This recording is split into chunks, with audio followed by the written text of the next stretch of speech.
Namaku Nina.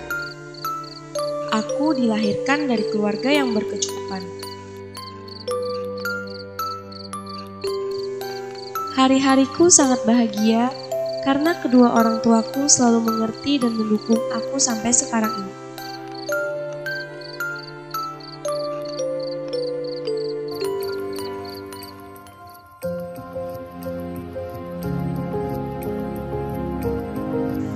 Impianku dari kecil ingin menjadi orang yang selalu membantu dan bermanfaat untuk banyak orang.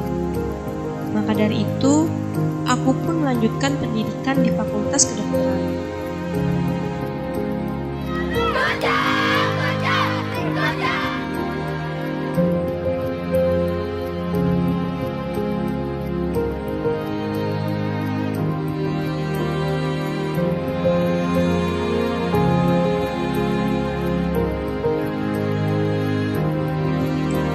Setelah lulus menjadi dokter, sehari-hari melayani pasien di rumah sakit.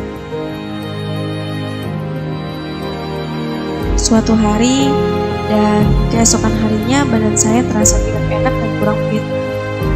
Saya berpikir mungkin karena kecapean. Saat seperti itu pun saya harus ada dan hadir untuk melayani pasien-pasien saya. Makin hari, kondisi badan saya makin parah.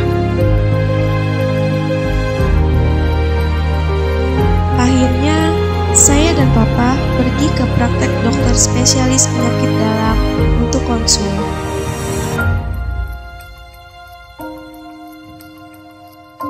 Saya disuruh cek lab saat itu juga oleh dokternya.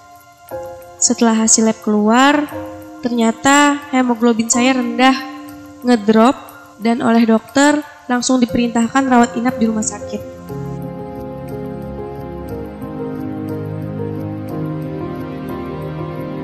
Waktu itu saya hanya berpikir kena tipes karena kecapean.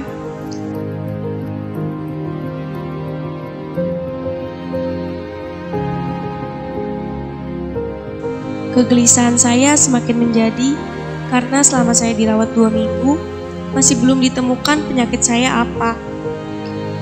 Kondisi terparah pikiran saya ke penyakit autoimun, lupus, dan lain-lain.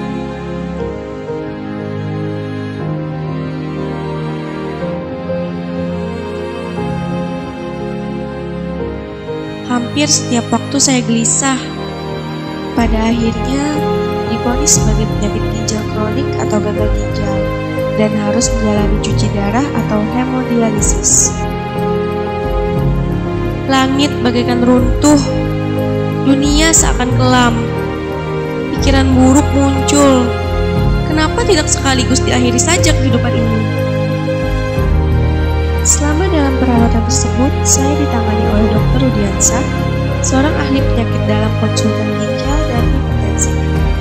Saya menjalani hemodialisis bolak-balik 2 kali seminggu. Pada akhirnya, secercah harapan timbul.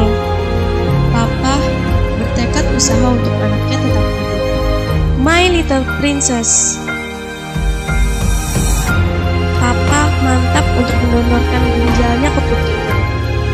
Niat beliau adalah dengan keberadaanmu, nak, maka lebih banyak manfaat karena kamu mampu membantu orang-orang yang sakit sebagai dokter.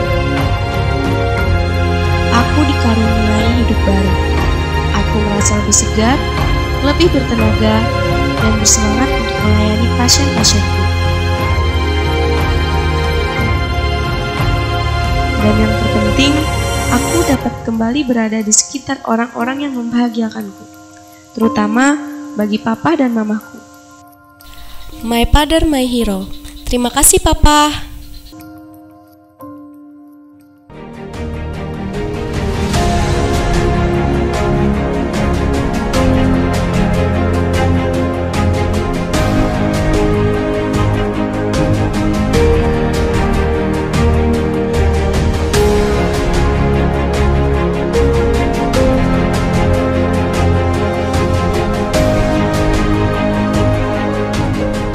Penyakit gagal ginjal sangat banyak di masyarakat ini. Di Indonesia sendiri 2 sampai per 1000 penduduk. Dan ini merupakan kerugian juga bagi masyarakat semua. Bagi mereka yang menjalani cuci darah, maka waktu terbuang, kemudian juga produktivitas juga akan berkurang. Kenapa terjadi gagal ginjal? Karena ginjal tidak mampu lagi bekerja untuk membersihkan sampah-sampah atau racun-racun di tubuh kita. Terapi pengganti ginjal itu hanya 3, yaitu transplant ginjal atau cangkok ginjal, yaitu dengan ginjal seseorang yang sehat kemudian dimasukkan ke dalam pasien yang ginjalnya rusak. Kemudian ginjal yang sehat tadi akan menggantikan tugas-tugas ginjal yang rusak. Yang kedua adalah hemodialisis atau cuci darah dengan menggunakan mesin dan juga dengan menggunakan perut, yaitu peritoneal dialysis. Nah, dengan 3 modalitas tadi, itulah yang bisa mampu menggantikan pekerjaan dari ginjal tersebut.